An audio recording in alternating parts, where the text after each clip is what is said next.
You're listening to the Air Hug Community Podcast.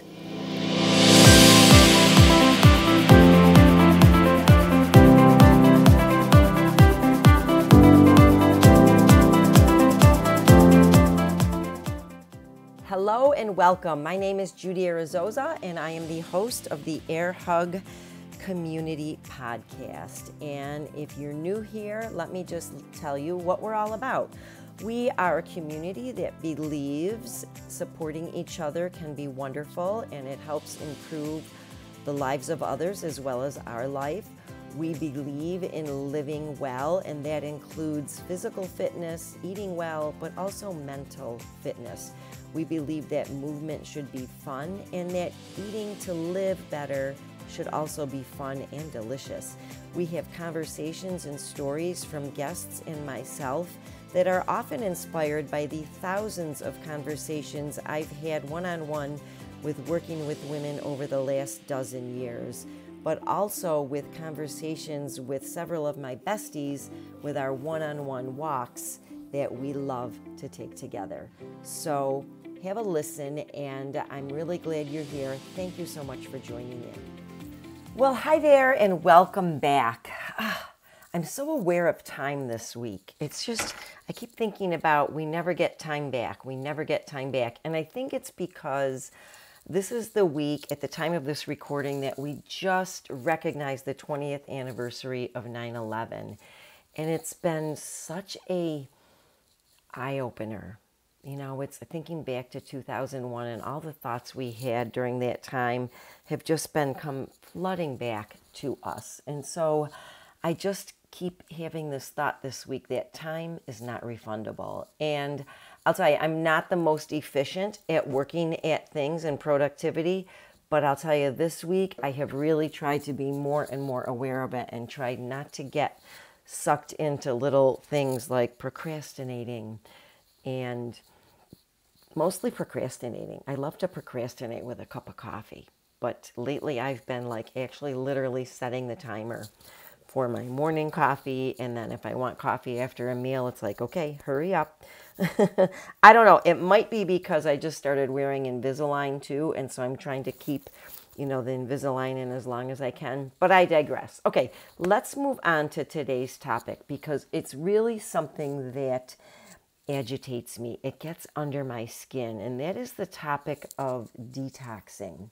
So it just seems like such a popular thing, and I just hate for people to spend money on things that not only aren't going to do them any good, but might even cause some harm. So today I want to talk about some of the myths of detoxing. Before you go ahead and spend your hard-earned money, just listen to this and then go ahead and make your own decision if you still want to spend money on a detox. Because I got to tell you, two of the things we don't want to waste in life are time and money. And so we talked about time just a moment ago, and here we're just talking about wasting money on a detox. So let's get on with it, shall we? I'm going to tell you about these myths, and what you're going to hear is like, I'm going to recommend that you don't do that, but ultimately it's up to you. So let's get right into it. First of all, we know it's tempting, especially after we've had a vacation or a holiday or maybe an entire summer where there's been a lot of indulging. Maybe it's a little bit more of party food, fatty food, sugary food, and alcohol. And so, of course, it can be very tempting to try and find a quick fix. But the fact of the matter is, well, listen, and you'll figure out what the facts of the matter are, okay?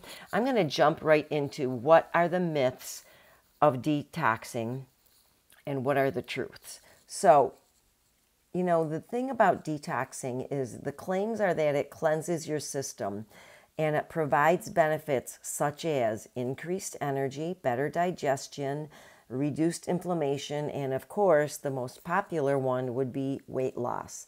So, but here's the question. Are we really loaded with toxins to begin with?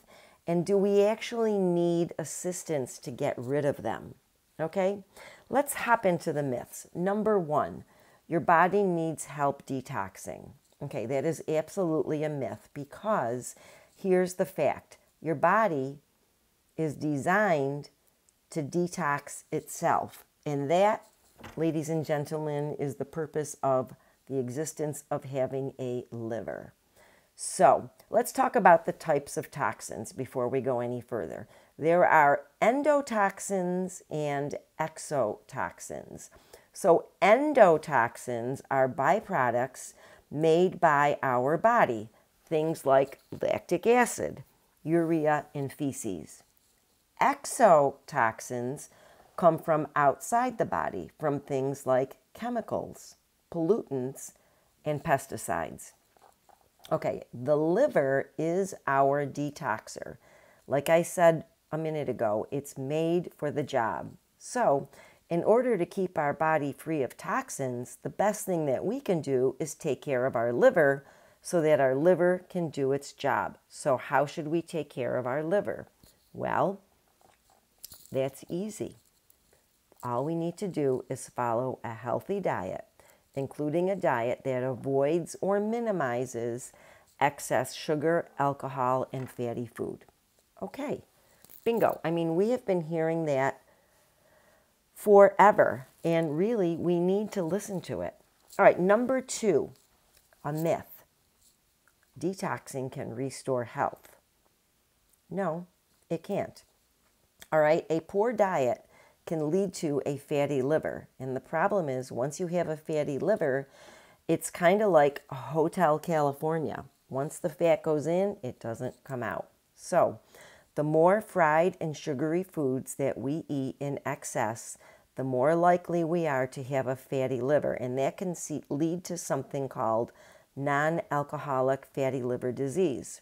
Now, if you abuse alcohol, you can add even more fat to that and have an even bigger, I won't say a bigger problem, an additional problem, all right? The fat in your liver stays there for good, all right? It is a one-way street. So the best thing you can do is start right now and to eat a healthy plant-based diet. Now, I'm not saying a plant-exclusive diet, but a plant-based diet is really, it's our friend, all right? And I know some of these people who are still into paleo and keto are not going to agree with that, but if you want to have a healthy liver and continue to have a healthy body and live in your body, right, in the best way that you can, then you do want a healthy plant-based diet. So what does that mean? Well, here's a rule of thumb. 2/3 of your plate at all meals, or most of them, should be based on plants. So that means vegetables, grains, fruits, nuts, and seeds, all right? And then the rest of your plate can be protein, and that can be a plant-based protein or an animal or fish-based protein. So what will this do for you? This will decrease the inflammation in your body. It will improve your digestion. It will improve your immune system, something we're all very concerned with in 2021, and it will increase your energy. All right, so let's go on to another myth. We got off on a little toxin there about plant-based diets. I think I need to do a whole episode on that, and send me your comments if you want to have that, if you would like to hear that. Okay, anyways, myth number 3, detoxes are safe. No, there can be risks, right? Especially because people are going long periods of time and eating just very minimal food or fruit juices or whatever they are. I don't even know what they're made of. One of the big issues is that you can have an electrolyte imbalance, which can lead to some very serious consequences, including cardiac consequences, all right, and cramping. You can have a vitamin and mineral depletion. You can end up with diarrhea, stomach issues, including a lot of pain, and fatigue. So, I mean, the whole idea is to have more energy and be more healthy, and these are the things that you're at risk for. So here's the problem, is that a lot of the claims of the effectiveness of detoxes just come from testimonials, all right? And they are not, detox plans are not typically monitored by a physician, a medical doctor. So in fact, These fall into the category of supplements, and supplements are not regulated by the Food and Drug Association. In fact, they're not regulated at all. The supplement industry is an unregulated industry, which means anything can go in there and nobody's going to check. So, and if you're very interested in learning more about that, there was a great, I'm getting off on a tangent here, episode on 60 Minutes. You can look it up about the supplement industry, and it was really scary. So you need to know where your things are coming from, whether, if we get into supplements, you need to know where your supplements are coming from. And detoxes often are just, they're not regulated. Okay, so let's talk about some of these herbal concoctions. I don't even know what to call them, but there are some herbs that can actually be toxic to the liver itself. So we're kind of defeating the purpose here. All right, let's move on. Myth: weight loss is sustainable from doing a detox. No, that's not true. All right, so here's the thing is the pounds lost during a detox are generally due to fluid, some muscle mass, and not fat. All right, and so the fact of the matter is that a temporary plan will only yield temporary results. And so if you're looking to lean out and lose fat, a detox is not what you want to do. What you want to do is learn to eat in a sustainable way that allows your body to be lean. So you have to get lean and then maintain leanness. And a detox doesn't do that, because a detox doesn't even, your body may go into starvation mode because you're starving it, which means it's going to hoard fat, but it might burn up muscle. So just keep that in mind. All right. All right. The thing with detoxes is the impact on the body is really, really big, but it's not a good impact on a body, especially when people use the scale as their only means of success or progress. They're not getting the whole story. And so sure, you might drop some pounds, but then, you know, it sets you up for more and more failures.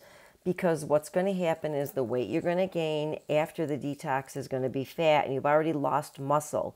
So you're going to lose muscle, gain fat, and then people tend to keep doing this, lose muscle, gain fat. Pretty soon you end up very flabby.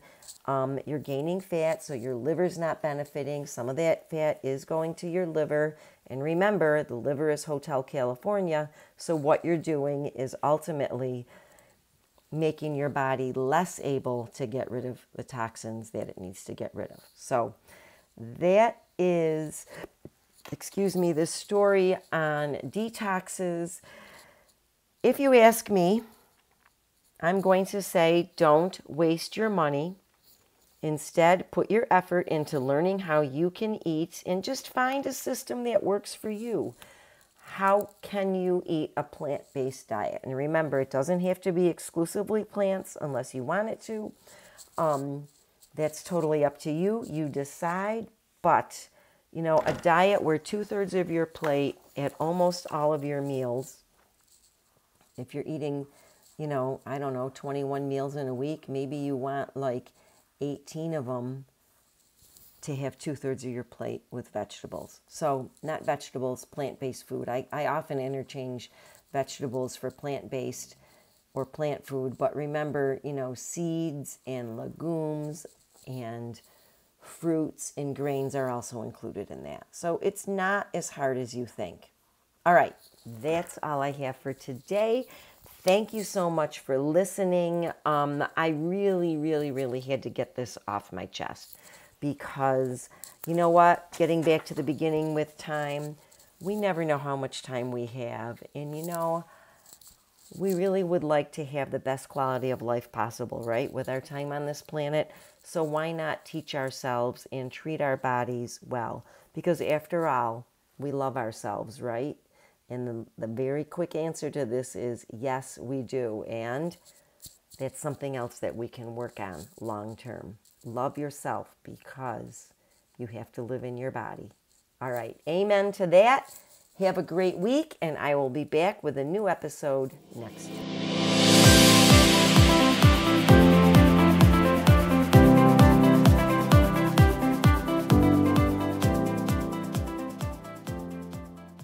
Hey, I'm just popping in here really quick to let you know, we talked about plant-based eating, and if you're looking for something that's a great, delicious way to maybe get your first meal of the day in and have 2/3 of it be plant-based, you could grab my smoothie guide, and I'll put a link to that in the show notes, completely free. It's just an option for grabbing a quick and easy meal that is mostly plant-based. All right, ta-ta.